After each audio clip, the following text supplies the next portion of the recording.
Notícia quentinha saída da coluna do Anselmo Góes no Globo. A manchete é: Caetano Veloso cobra 2,8 milhões de reais de Olavo de Carvalho em caso na justiça. Como vocês sabem aqui, o Olavo de Carvalho foi processado e perdeu para o Caetano Veloso porque ele acusou o Caetano de ser pedófilo. Então, nesse processo ali, a justiça exigiu que o Olavo retirasse a publicação das redes sociais dele, né, chamando o Caetano de pedófilo, e ele não cumpriu isso. E como ele descumpriu essa ordem, há uma multa diária, e como já se passaram 281 dias, essa multa aí soma 2,8 milhões de reais que o Caetano está cobrando agora do Olavo de Carvalho. O que se passa é que o Olavo acha que ele está imune à justiça, né? O fato de ele estar fora do Brasil, nos Estados Unidos, escondido no meio do mato na Virgínia, acha que ele não pode fazer o que ele bem entender, que ele está acima do bem e do mal, e não é verdade. Então, possivelmente ali virá uma conta bem salgada para o Olavo de Carvalho para ele ter que pagar. Se vocês lembram também, recentemente, ele pediu ajuda porque ele estava endividado lá nos Estados Unidos, questão de imposto, talvez. Ele disse que tinha altas dívidas para pagar. Ele pediu dinheiro para os seguidores dele, para os apoiadores dele. E alguns especularam que tivesse a ver também com esse processo do Caetano Veloso. Talvez agora tenha que voltar a pedir ajuda de novo. E ontem, somando agora essa história do Olavo de Carvalho, ontem foi um dia de dar risada aqui em casa, gente. De vez em quando aqui tem alguns dias que a gente cai na gargalhada aqui, e ontem foi um desses dias. Que falta que faz o PC Siqueira no Twitter, porque o PC Siqueira ali era uma fonte de humor constante no Twitter pelo modo debochado como ele lidava com as questões lá. Mas o que aconteceu no Twitter ontem? Me marcaram numa publicação do Olavo de Carvalho. Na verdade tem um perfil lá que se chama o próprio Olavo que reproduz as publicações do Olavo do Facebook. E o Olavo me elogiou lá, entre aspas, né? Ele disse o seguinte aqui, eu vou ler pra vocês aqui porque a gente riu muito ontem e a internet veio abaixo depois disso, né? O Olavo de Carvalho disse o seguinte sobre mim: dos invejosos que me cercam, ou seja, das pessoas que estão ali invejando a fama e o sucesso do terraplanista mais famoso do Brasil, o mais odiento é o Henri Bucetalho. As pretensões intelectuais desse piolho raiam a demência pura e simples. Gente, a gente riu tanto com isso ontem, e assim, eu reproduzi, né, eu retuitei isso aqui, e na minha página só foram mais de 8 mil curtidas. Então, assim, o pessoal adorou isso, né? Ser alvo desse ódio, dessa infantilidade do Olavo de Carvalho, assim, é impagável, é impagável. E eu quero explicar para as pessoas, na verdade, né? Eu já fiz isso anteriormente e eu acho que vale, às vezes, retomar também esse tema. Por que a gente fala tanto do Olavo de Carvalho aqui? Como se não fosse óbvio isso, né? Porque a primeira coisa é que ele é um perigo para o Brasil, ele é um perigo para a ideologia política desse governo. Ele é uma figura que tem ideias mirabolantes, ideias conspiratórias sobre o mundo e que influencia diretamente o governo Bolsonaro, os filhos do Bolsonaro e pessoas que estão dentro do governo, dentro do MEC, dentro de vários órgãos lá do governo. Ou seja, é uma pessoa perigosa porque ele realmente tem ideias completamente malucas sobre o mundo. Então só isso já bastaria para poder criticar e vir aqui apresentar o risco que ele representa para a democracia, para a política brasileira e para a inteligência das pessoas no Brasil, porque é um risco de fato. Mas antes mesmo do Bolsonaro se eleger, eu já vim aqui expor as mentiras e os delírios do Olavo de Carvalho. Por quê? Porque ele é alguém que se autoproclamou filósofo, se apresenta como filósofo por aí, e isso é uma vergonha. Isso aí é depreciar a atividade filosófica. Isso aí é um desrespeito com quem trabalha com o tema, com quem é professor de filosofia, com quem é filósofo de fato, com quem realmente atua nesse campo. É um desrespeito. Você ter um charlatão se autoproclamando filósofo e sujando a imagem de quem trabalha com o campo, quem trabalha com esses temas, é desrespeitoso demais. E eu, como formado em filosofia, como alguém que estudou isso, que há anos, né, 20 anos quase, trabalho com esse tema, é um desrespeito completo. É um desrespeito com quem estuda filosofia. Então, nesse sentido, é importante mostrar para as pessoas que ele não é um filósofo. Porque é como se fosse um título, né? Como se fosse, sim, o sábio. E não é isso. A filosofia é algo muito mais palpável, muito mais concreta, que não tem a ver com uma sabedoria transcendental, tem a ver com o conhecimento fatual da realidade, com investigações sérias, criteriosas, coisa que o Olavo de Carvalho não faz e nunca fez. A primeira coisa que ele comete é aquilo que se chama de falácia genética. Eu vou explicar para vocês o que é isso. Falácia genética. Porque um argumento que o Olavo dá para se justificar como filósofo é que os filósofos da antiguidade, Platão, Sócrates, Aristóteles, São Tomás de Aquino, não eram formados em filosofia. Isso é uma falácia por quê? O que diz essa falácia?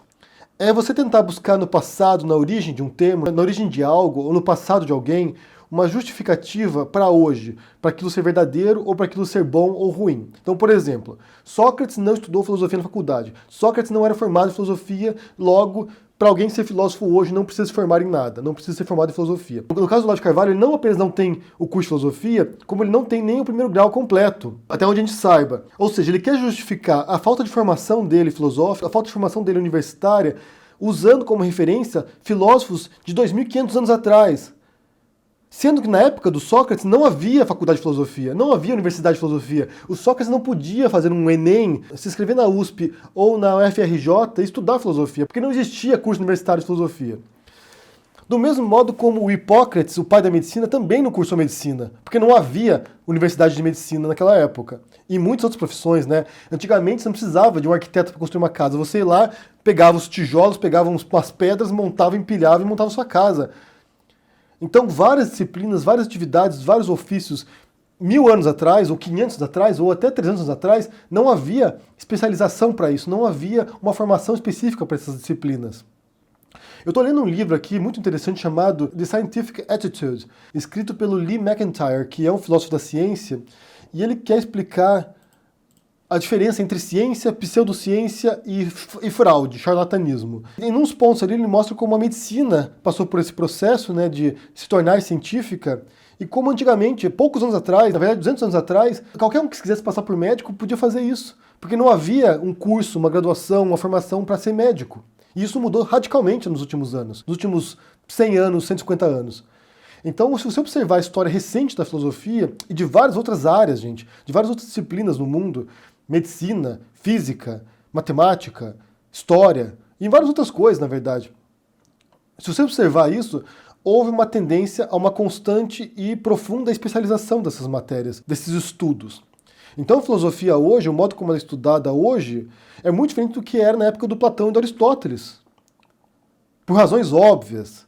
Então você não pode tentar justificar um pseudo-filósofo charlatão como Olavo de Carvalho se autoproclamando filósofo hoje com base em filósofos de 500 anos antes de Cristo. Porque isso é uma falácia genética. É você tentar justificar algo a partir da sua origem. Aliás, se você observar os grandes pensadores recentes, os grandes filósofos, a vasta maioria, eu diria assim, 98% deles, ou estudou filosofia na faculdade, se formou, fez mestrado, doutorado, ou fez algum outro curso acadêmico que levou esses pensadores para a área da filosofia, da reflexão crítica sobre esses assuntos. Um filósofo da ciência, por exemplo, ou um filósofo da linguística, ou um filósofo de outras áreas específicas. Mas o que você viu foi justamente isso, uma constante e radical especialização de várias áreas. Tanto que o que se diz é que a filosofia é a mãe de todas as ciências. Porque tanto as ciências humanas quanto as ciências naturais eram ofícios dos filósofos. Por exemplo, o que o Newton, o Galileu e o Copérnico faziam era chamado de filosofia natural. Na medida que esses campos foram se especializando, a física, a química, a astronomia, foram se especializando, eles foram se desmembrando e foram se desvinculando da filosofia e foram se tornando áreas específicas. Do mesmo modo a psicologia, a sociologia e outras matérias. Hoje em dia, o estudo da filosofia abrange alguns temas que ainda são bastante antigos, na verdade, que vêm desde a Grécia Antiga, são temas sobre os quais se trabalha hoje ainda, mas que foram se tornando cada vez mais específicos. E que se tornou motivo de reflexão acadêmica. Via de regra, os temas filosóficos não chegam à população.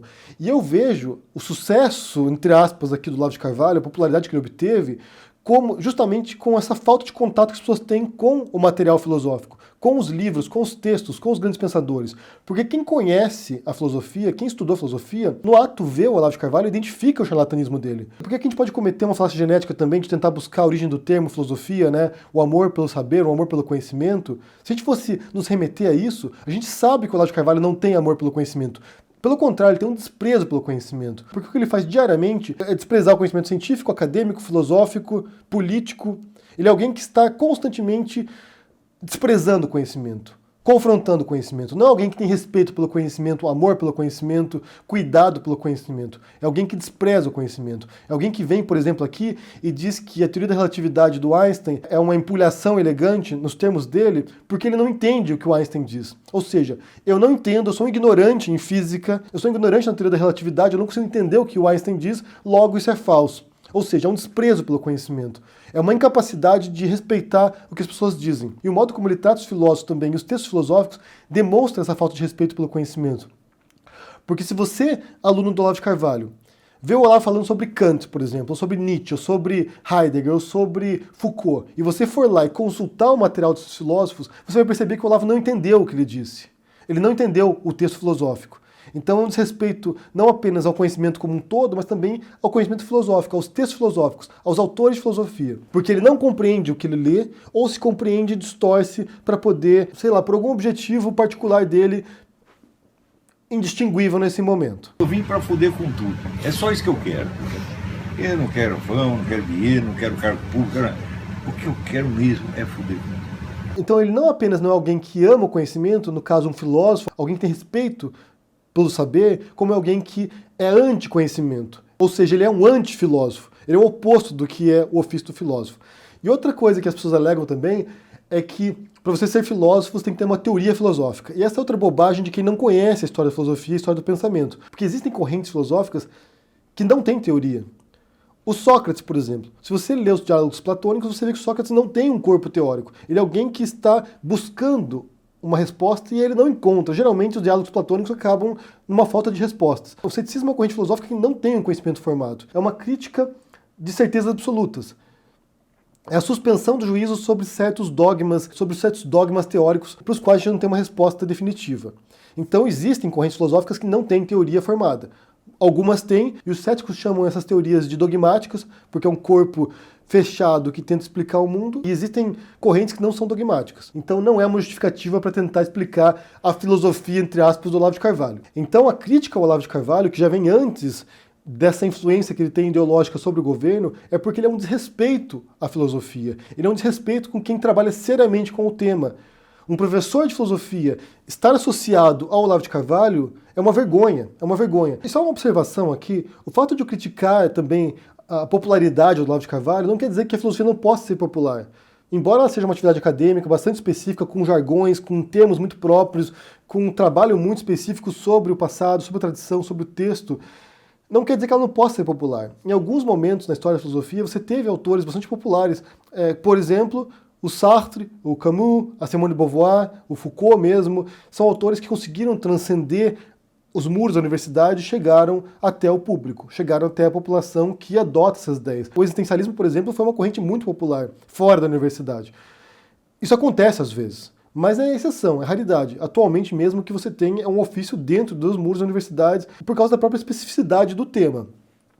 É ótimo quando você tem, por exemplo, um Clóvis de Barro ou um Cortella que vão a público tentar popularizar o tema. É algo que eu também tento fazer aqui, embora eu não vá chegar aqui e falar assim, olha, hoje vamos falar sobre Aristóteles, vamos estudar a obra de Aristóteles, a poética. Não vou fazer isso porque, primeiro porque o YouTube não possui essa linguagem, não é um espaço para eu dar uma aula para vocês aqui, eu acho, não vejo nesse sentido, eu vejo mais como uma comunicação mais informal com vocês. Poderia fazer isso, mas não acho que faz sentido.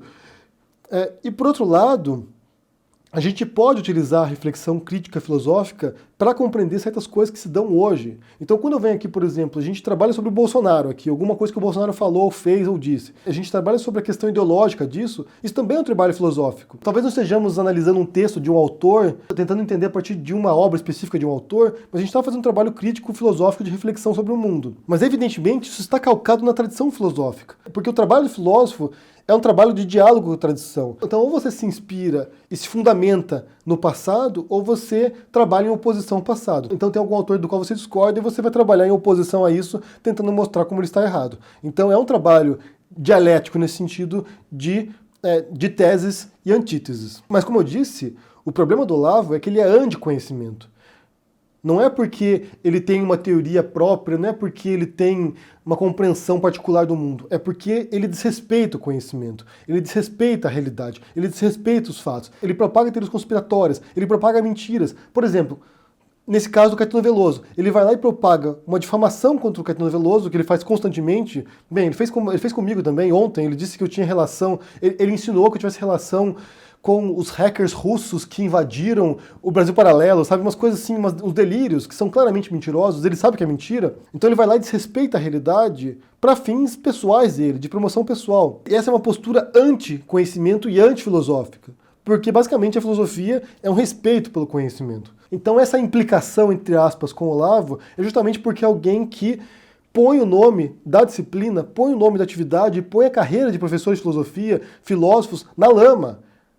Você ter alguém como Olavo de Carvalho nesse rol dos filósofos é um desrespeito à atividade. Isso não quer dizer que dentro da filosofia não tenha bons filósofos, filósofos medianos, filósofos ruins. Existe isso também, existe uma distinção. Só que é uma diferença entre filosofia e charlatanismo. Há uma grande diferença. Como eu mencionei esse livro aqui do Lee McIntyre, que é sobre atitude científica, existe um problema de delimitação aqui, de demarcação. O que é ciência do que não é, e do que é filosofia do que não é. Mas quando você tem alguém que é completamente desconectado dos fatos, da realidade, do conhecimento, que desrespeita a obra filosófica, que desrespeita o mundo, desrespeita a realidade, você não pode considerar essa pessoa um filósofo sem contaminar, sem prejudicar todos os demais filósofos que existem. E eu aqui defendo que quem é graduado em filosofia, quem tem graduação, mestrado, doutorado, quem trabalha com filosofia, quem é professor de filosofia, se arrogue, se atribua o termo filósofo. Do mesmo modo como graduados em história também se arrogam o termo historiadores.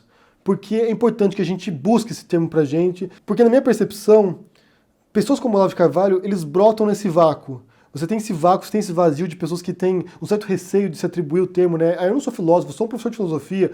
E daí você dá espaço para que charlatães ocupem esse espaço. Há um certo pudor em se atribuir esse termo, enquanto tem outros que não são filósofos que vão lá e fazem isso. Então há um risco nesse vazio. Quem trabalha com a filosofia, tem respeito pelo conhecimento e tem respeito pela atividade, é sim um filósofo e deve se atribuir esse termo. E isso é como se dá hoje, século XXI.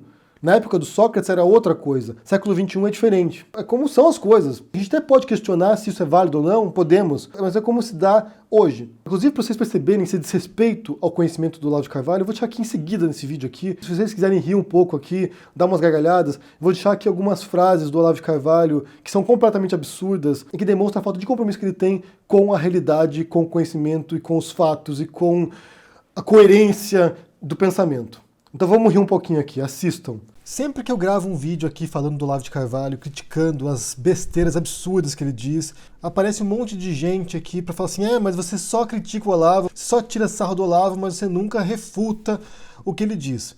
Primeiro que isso não é verdade, porque eu tenho vários vídeos aqui, tenho uma dezena de vídeos sobre o Olavo aqui, no qual eu mostro pontualmente e objetivamente onde ele está equivocado. Então eu vou deixar esses vídeos linkados na descrição aqui, porque são vários nos quais eu faço isso. Mas também há muitos assuntos sobre os quais ele opina que eu não sou um expert no assunto, que eu não me sinto qualificado para vir aqui contestá-lo. Por isso que o que eu vou fazer hoje aqui é ler algumas frases bastante conhecidas do Olavo, que até viraram piada por aí. Essa lista estava circulando aí pela internet, em blogs, em sites, nos comentários dos vídeos. Então eu selecionei algumas delas aqui para vocês verem o nível do que é aquilo que o Olavo diz e propaga por aí.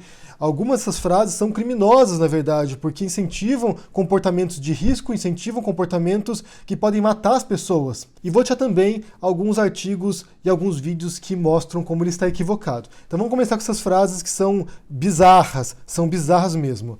As melhores frases do Olavo de Carvalho. Então começando, primeira frase: hoje a teoria da relatividade é contestada como mera empulhação elegante. Olavo de Carvalho, o físico. Essa frase está no artigo dele, que está no blog dele, eu vou deixar o link aqui. E também eu vou deixar o link do fisiculturista, que fez um vídeo falando sobre o Einstein e como o Olavo não entende nada da teoria da relatividade. Vou deixar o link também na descrição. Outra frase do Olavo: Newton não espalhou só o ateísmo pela cultura ocidental, espalhou o vírus de uma burrice formidável. Também está no artigo, no blog do Olavo, e o fisiculturista também fez um vídeo mostrando como o Olavo não entende nada do Newton. Vou deixar o link para o vídeo e para o artigo do Olavo. Não sei se as vacinas funcionam ou não, mas quem cuidará da saúde dos meus filhos não é a medicina estatal, mas sim Nosso Senhor Jesus Cristo. Frase de Olavo, o infectologista. O Dimenstein fez uma série de artigos sobre o Olavo e colocou algumas frases do Olavo também, algumas publicações do Olavo contra a vacina. E aqui eu digo que é perigoso, porque isso aqui estimula um comportamento de pessoas que vão ficar com medo de vacinar seus filhos e podem começar a espalhar doenças que já estavam erradicadas ou controladas. Então isso aqui é perigoso de fato, isso aqui é algo sério, é uma afirmação bastante irresponsável do Olavo de Carvalho, pois pode prejudicar muitas vidas pelo mundo, não apenas no Brasil, porque se uma doença se propaga pelo Brasil, pode também se espalhar. Mas eu pretendo chamar algum especialista nessa área aqui, algum infectologista, algum epidemiologista para falar sobre as vacinas e como elas ajudam a salvar vidas. Outra frase do Olavo de Carvalho: o general Geisel era comunista. Mandou prender todos os comunistas porque gostaria de ser o único comunista no Brasil. Olavo de Carvalho, historiador do Brasil. Aqui só uma observação. O Olavo de Carvalho tem uma definição totalmente vaga, abrangente do que é ser comunista. Basicamente, todos que não concordam com ele são comunistas, em essência. Não basta você defender ideias comunistas de fato, ou defender uma teoria marxista, ou uma teoria anarquista. Na cabeça do Olavo, mesmo sem saber, você pode ser um comunista aí. Outra frase do Olavo: a teoria da evolução está completamente desmoralizada. Darwin era de uma família de ocultistas e o livro do médico indiano comprova que essa teoria é totalmente furada. Olavo de Carvalho, biólogo. Eu vou deixar aqui o link de um artigo dele sobre a teoria da evolução, né, do Olavo de Carvalho, também como ele não entende a teoria da evolução, e vou deixar como resposta aqui um vídeo do Richard Dawkins, que é um dos principais responsáveis pelo ressurgimento da teoria da evolução nesse nosso tempo. Escreve uma série de livros sobre o Darwin e sobre a teoria da evolução e explica melhor como é a teoria, o que ela diz e como ela serve para explicar a evolução das espécies. Outra frase do Olavo: quem quer que nunca tenha estudado astrologia em algum momento de sua vida é um idiota. Olavo de Carvalho, o astrólogo. Bem, esse aqui é um assunto que ele entende melhor do que muita gente, né? Mas mesmo assim, não dá para ser levado muito a sério. Outra frase do Olavo: é mentira que nunca foram encontradas armas de destruição em massa no Iraque. O fato de não informarem não significa que não as encontraram. Olavo de Carvalho, o estrategista político. Outra frase do Olavo: essas religiões afro atraem a desgraça. Veja o Haiti, a África. Olavo de Carvalho, geólogo. Eu vou deixar um link aqui de um vídeo no qual ele fala mal das religiões africanas, né, de matriz africana. Mas aqui eu acho, aqui isso é opinião pessoal, eu não tenho provas disso. Eu acho que essas macumbas dão um azar desgraçado, porque onde tem isso, todo mundo se ferra. É uma constante histórica. E se vê claramente que é uma visão preconceituosa das religiões, do que elas dizem. É mais um dos vários casos no qual ele opina sobre assuntos sobre o qual ele não tem a menor ideia. Outra frase do Olavo: milagres acontecem todos os dias, mas são ocultados pela mídia. Na Malásia, uma menina cujo crânio estava rachado teve seu crânio colado na frente de milhares de pessoas. Olavo de Carvalho, o perito papal.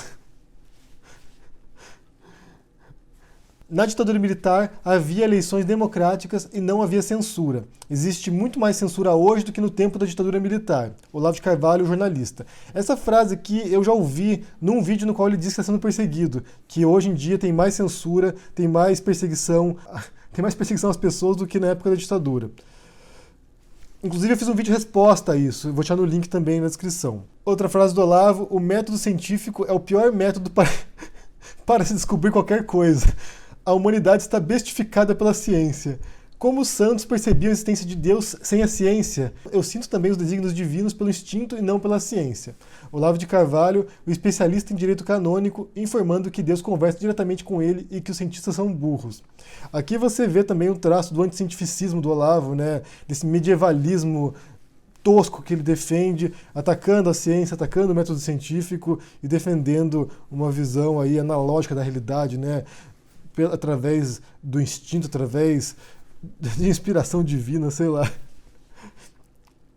Outra frase do Olavo: a Santa Inquisição reduziu as torturas, coisa que ninguém tinha coragem de fazer. Ademais, era um tribunal democrático que não condenava ateus. Olavo de Carvalho, o historiador. Outra frase do Olavo: os negros escravizaram os brancos durante séculos. Olavo de Carvalho, historiador. Eu vou deixar aqui um trecho de um vídeo no qual ele fala sobre isso aqui. Bom, tem vergonha de ser branco porque você tem uma campanha de 200 anos de mentira, qualificando a raça branca como a grande escravizadora do planeta. Quando hoje em dia se sabe, né, que na África, por volta do século XI, XII, havia impérios enormes e que escravizavam brancos a granel. E vou deixar também na descrição um vídeo no qual eu entrevistei um especialista na história da escravidão no Brasil, no qual ele fala sobre esse assunto também, confiram. Outra frase do Olavo: a mera pretensão de que a consciência é causada pelo cérebro deve ser rejeitada como uma simples estupidez, uma lenda crendice. Olavo de Carvalho, neurocientista. Aqui é a frase mais famosa do Olavo, provavelmente, o que vai imortalizar o Olavo na história. Veja você, a Pepsi Cola usa fetos abortados como adoçante. Olavo de Carvalho, químico industrial. Você veja, a Pepsi Cola está usando células de fetos abortados, né, como adoçante nos refrigerantes. Eu vou deixar o link para esse vídeo na descrição também. E aqui eu também vou deixar um link da Snopes, né, que é um site de verificação de fatos, né, de fake news. Eles dizem o seguinte aqui nesse texto aqui: a Pepsi nem qualquer outra empresa alimentícia norte-americana não está fabricando ou comercializando produtos para consumo que sejam feitos de fato usando tecido celular de bebês não nascidos que foram assassinados por aborto. E também vou deixar linkado aqui um vídeo do Pirula falando sobre isso, né? Falando sobre essa afirmação do Olavo de Carvalho, explicando que não é isso, que não é isso. E por fim, uma última frase do Olavo: cigarro não faz mal. Isso tudo é uma empulhação da indústria farmacêutica que vende remédios que matam a população. Cigarro faz bem para a atividade cerebral e diminui o colesterol. Quantas pessoas com Alzheimer fumantes você já viu? Olavo de Carvalho, o médico. E aqui vou pôr um link aqui também dele falando sobre o cigarro. Se o senhor defende realmente esse hábito, o que tem a dizer aos que não fumam, que são obrigados a respirar a fumaça dos fumantes? Fumaça que você respira não faz mal nenhum. Esse negócio de fumo passivo, isso é uma fraude monstruosa. Aliás, as estatísticas sobre morte de fumantes também são fraudulentas, porque nos Estados Unidos, a Organização Mundial de Saúde diz, morrem 400 mil americanos por ano fumantes. De fato morrem. Vai ver a idade em que eles morrem. Isso aí tem. É só você ver. A média entre não fumantes é 70 anos, entre fumantes é 71. Quer dizer, ele morreu porque tinha que morrer, pô. Essa é outra afirmação perigosa dele, criminosa até. E também vou deixar um link de um vídeo do Drauzio Varela explicando quais são os malefícios do fumo, do tabagismo nas pessoas, o que faz no nosso organismo. Aqui você tem frases do Olavo sobre todas as áreas do conhecimento humano quase aqui, frases absurdas, sem nenhum vínculo com os fatos, com a realidade. A defesa básica dos Olavetes, né, é que isso aqui são hipérboles, são exageros, figuras de linguagem, mas você vê que são frases burras, são frases estúpidas mesmo. São frases de uma pessoa manipuladora, que distorce as coisas, que não tem compromisso nenhum com a verdade. Esse é o fato, gente, isso aqui é o fato. Você vê essas afirmações que ele diz aqui, você vê os vídeos dele, e você percebe que é um lunático. Você percebe que é um homem maluco, insano, e que tem o único objetivo de distorcer as informações. Vamos falar sério aqui. Parece piada isso aqui, mas esse é um senhor que está influenciando a política brasileira agora. E logo vai começar a influenciar também a política internacional. Ele estava se encontrando com o Bannon, que foi estrategista-chefe da campanha do Trump, e nesse momento quer ajudar a fomentar a extrema-direita pelo mundo. Então parece piada isso aqui, mas é algo muito sério. É algo muito sério. É um senhor lunático que indicou ministros para o governo do Bolsonaro e que vai instruir, vai dar cursos para deputados do PSL, do partido do Bolsonaro. Algumas dessas frases aqui são tão ridículas que nem faria muito sentido alguém vir aqui ter que contestá-las. Mas é preciso fazer isso porque é alguém que tem influência agora, ideológica sobre as pessoas. É o guru do Bolsonaro, é o guru do Nando Moura, é o guru do Bernardo Kister e de um monte de youtubers que estão agora falando merda na internet. Parece piada, mas isso é perigoso. São afirmações perigosas que distorcem a realidade e que influenciam as pessoas. E que influenciam os jovens agora a ir para a sala de aula e contestar seus professores. Dizer que nazismo é de esquerda. Dizer que o Geisel era comunista. Dizer que os brancos foram escravizados pelos negros. Dizendo que o cigarro faz bem para as pessoas. Faz bem para a atividade cerebral. Dizendo que vacina é prejudicial para as pessoas. Vocês entendem a gravidade disso, a seriedade disso? Se você somar o número de pessoas que seguem o Olavo e os olavistas, os olavetes, são milhões de pessoas. Milhões de brasileiros acompanhando essas besteiras, essas maluquices e propagando por aí. Parece piada, mas não é piada. É sério isso. Essa semana passada agora, a Nilce do canal Cadê a Chave fez um convite aos especialistas, aos profissionais, aos intelectuais, aos acadêmicos que venham para a internet, que venham para o YouTube e propaguem as informações corretas. E propaguem o que eles sabem. Isso é essencial, gente. É importante que pessoas que entendem daquilo que eles estão falando venham para cá e apresentem os fatos. Apresentem informações corretas, concretas, verdadeiras. Que confrontem essas maluquices. Porque eles ocuparam esse espaço. Se você vem no YouTube agora, você só encontra essas maluquices. Eles ocuparam, eles dominaram esse espaço. Então, se você for um profissional, se você for um médico, se você for um cientista, se você for um acadêmico, e tiver disposição e tempo para isso, e dedicação para isso, é importante confrontar essas maluquices. É claro que o YouTube não dá uma recompensa imediata, você não vai chegar aqui e fazer sucesso do dia para a noite, você vai chegar e falar com um público restrito, com um nicho, porque é difícil consolidar um público no YouTube, leva anos para fazer isso, mas esse pessoal ali, esses olavetes, levaram anos conquistando esse público também. Eles estão anos falando essas besteiras aqui na internet. Disseminando mentiras, falsidades, incorreções, imprecisões, distorções, maluquices. Eles estão há anos fazendo isso e agora eles têm influência no Brasil. Essas frases aqui não são hipérboles. São sandices, são maluquices. Dizer que é uma figura de linguagem é passar pano para afirmações perigosas e criminosas, que podem matar pessoas. Então, se você for um especialista em sua área, se você for alguém que entende de biologia, de química, de física, de política, de sociologia, de filosofia, venham para cá e se expressem. Mostrem que o mundo não pode ser dominado por pessoas que pensam essas maluquices como Olavo de Carvalho e seus seguidores, seus discípulos. É uma tarefa agora proteger o conhecimento. É uma missão nossa. Eu quero saber o que vocês pensam sobre essas frases aqui, se vocês já viram coisas piores que o Olavo já disse. Deixe no comentário aqui embaixo, deixe o joinha, assine o canal, ajude no apoio e a gente se vê por aí. Abraço e até mais. Tchau!